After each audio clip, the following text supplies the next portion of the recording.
Howdy! Welcome back to the channel. So today we're going to cut a thunderegg in half and polish one side to show you how it's done.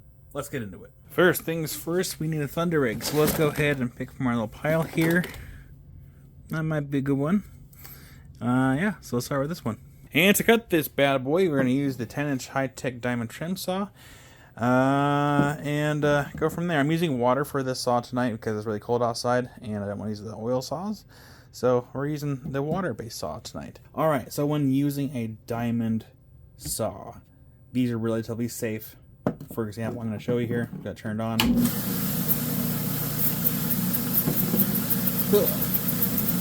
You're not going to get hurt. Now, I'm not going to put my fingernail in there because if you put your fingernail straight in there, you're probably going to cut your fingernail. But as far as the human skin, these are relatively safe because they are continuous metal blade, whereas wood saws, not so much. You're gonna lose a limb there. These ones really safe to use, so hopefully if anyone has reservations about buying a saw because they might be dangerous, they're really not. If anything, like I almost got a sliver because of a piece of obsidian that was there.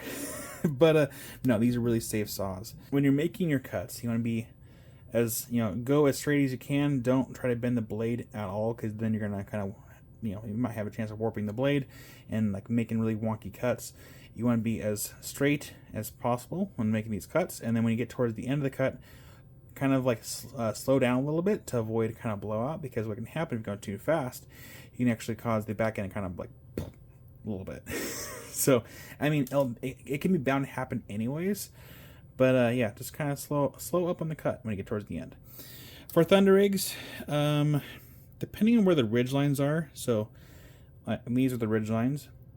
Depending on where those are, and depending on where you cut in relation to those ridge lines, will depend on kind of what pattern you get. Sometimes I just don't care. I'll just cut it, see what happens. But see here, we're not gonna go the short length, so we're not gonna go this way. We're gonna go lengthwise, and I think we're just gonna cut. I think we're just cut right there. Yeah. So let's go and get started.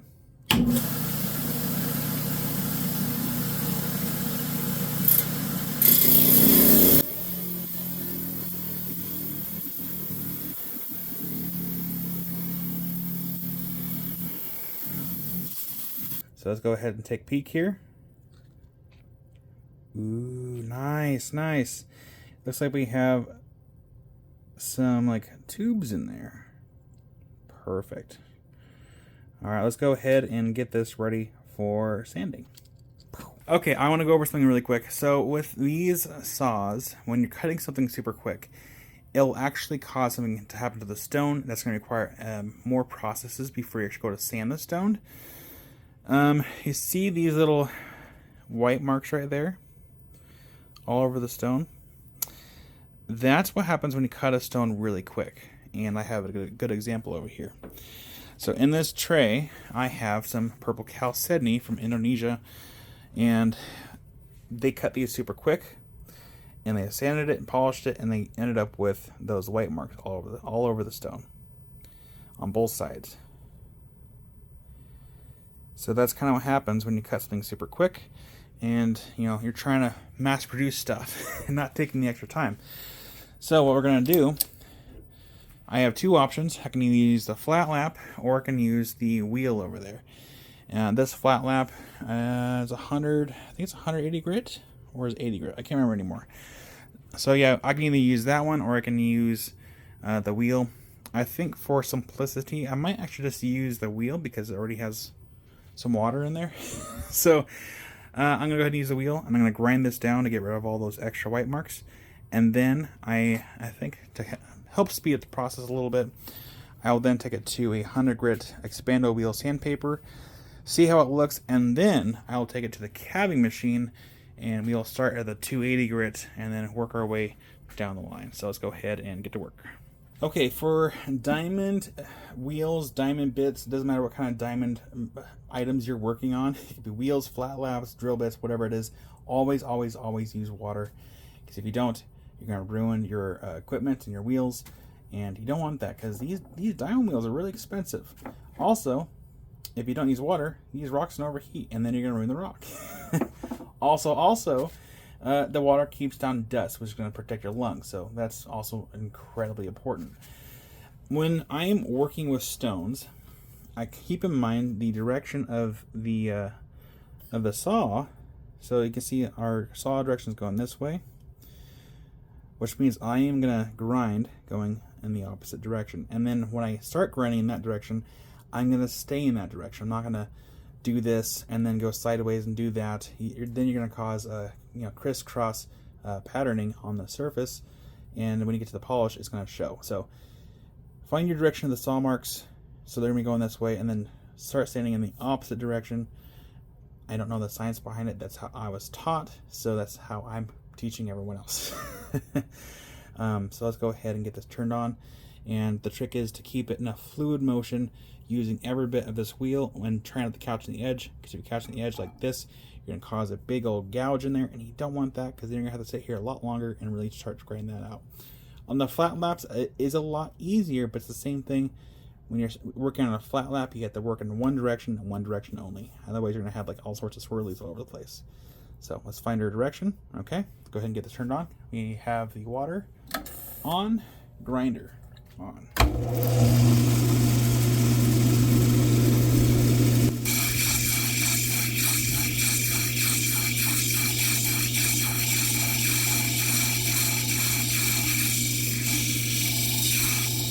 I just have a dry rag. I check my work frequently because the diamond wheels can do quite a bit of work. So you can see we have some deep gouges in there, which that's fine right now because we can always work those out. It's not a big deal.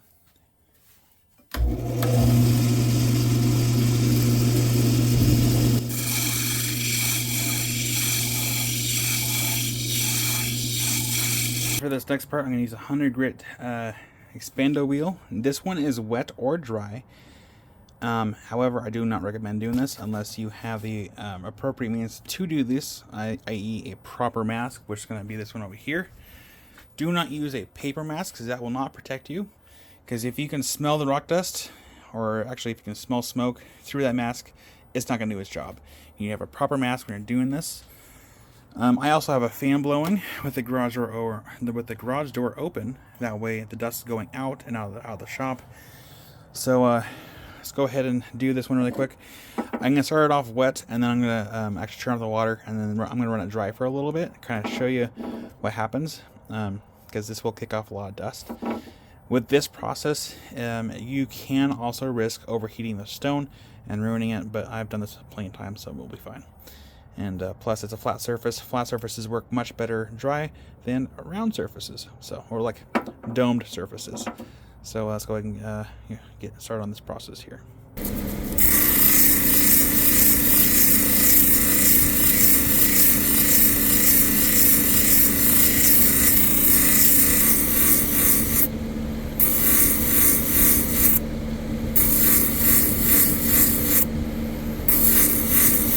Okay, I'm all done. Just kidding, no I'm not. So this is the result after the 100 grit expando belt.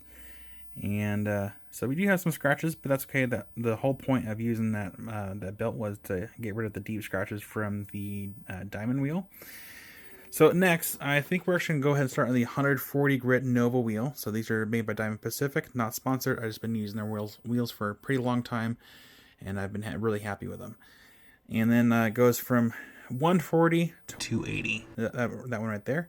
600, 1200, 3000. I do have some higher grit wheels, but I just don't ever really use them. The 3000 should be enough for this project.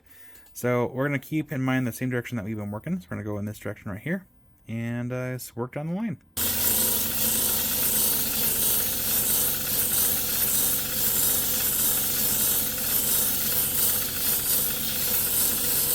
Here is the result after the 140 grit Nova wheel. It actually works pretty quick because they can be pretty aggressive. So the next step is going to be the 280 grit Nova wheel.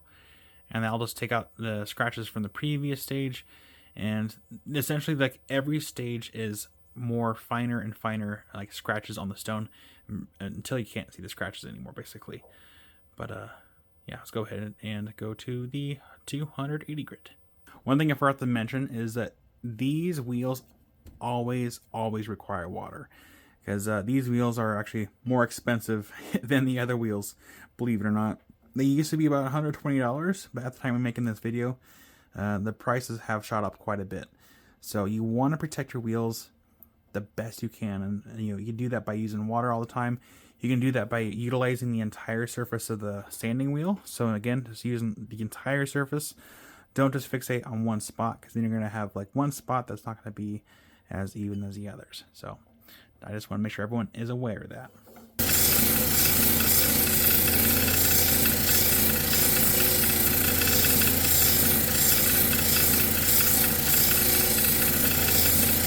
Here is our surface after the 280 grit.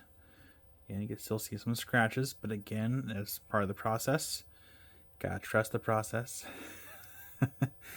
The 600 grit should work all those out. Now you can almost see the different textures of the chalcedony that's in there. So you can kind of see it's like there's light, dark, and dark, light. I wonder if that could be like maybe different hardnesses of the chalcedony. I'm just kind of speculating here, or even like the different growth patterns of it. But yeah, so that's gonna be our surface. Now we're gonna take it to the 600 grit wheel and see how well that does. Now, do keep in mind that even if the 600 grit does not get it out, don't get discouraged if you have to go back a step. It's okay. I do that all the time. So if there's like a really deep scratch, the 600 grit's not gonna get out, not a big deal.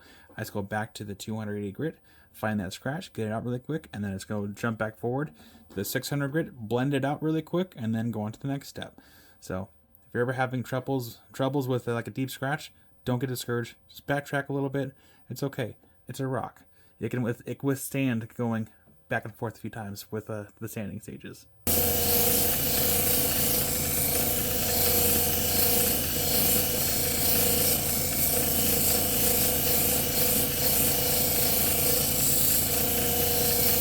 Here we are after the 600 grit wheel, and that's not too bad.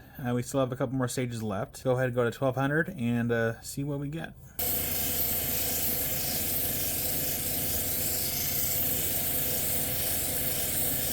I am done with the 1200 grit wheel. Keep in mind, I am also, as I'm working through all these different steps and processes, I am drying the stone off, checking my work throughout the entire process. What everyone is seeing here is the condensed version of what's actually happening. And also, everyone has their own levels of detailedness. I have a tendency to look too close at details. Other people might just like do a quick polish and call it good. That being said, this is the 1200 grit wheel. And that's basically a pre-polish. So we're going to go ahead and hit it with a 3000 grit wheel. So it's going to be this wheel right at the very end, and depending on how this turns out, we'll take it to the cerium oxide to get an even better shine on it, because the 3000 is nice, but sometimes having a cerium oxide polish is also really nice. The one of the plus sides about having the 3000 grit wheel over here is there are some stones that might be too soft to use on a carpet wheel to avoid contamination. For example, the Torito wood that you can find on the beach, it has sand inside of it, so you don't want to have a sand compromise your polishing wheel and really messing it up. So this is great for more softer materials, so you don't have to compromise other polishing wheels that you may have.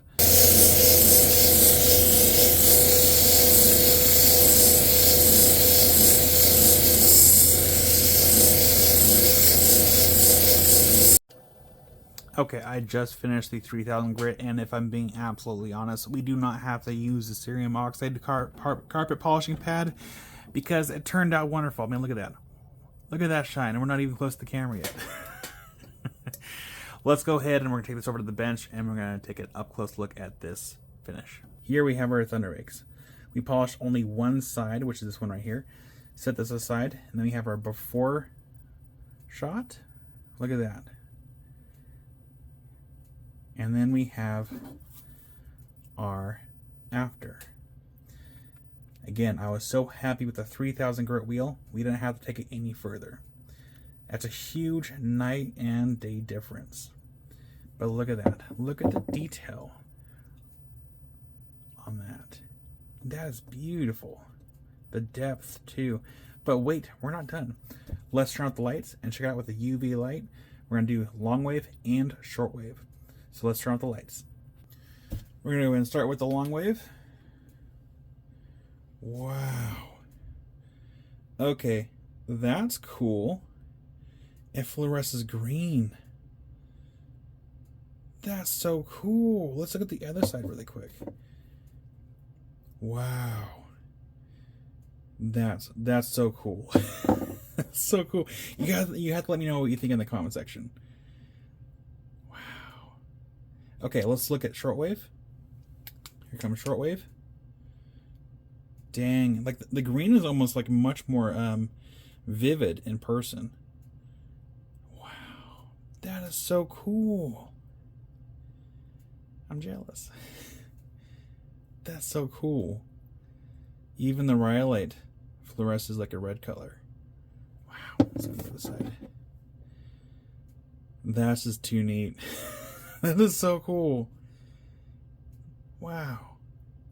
That's just a huge difference. I'm really happy with how this turned out. What do you think of this process in the comments down below? And that, my friends, is how you polish a thunderegg. So hopefully this video is a little helpful. And if you want to see more stuff like this, be sure to subscribe, leave a like, and I will see you in the next video. Rock on.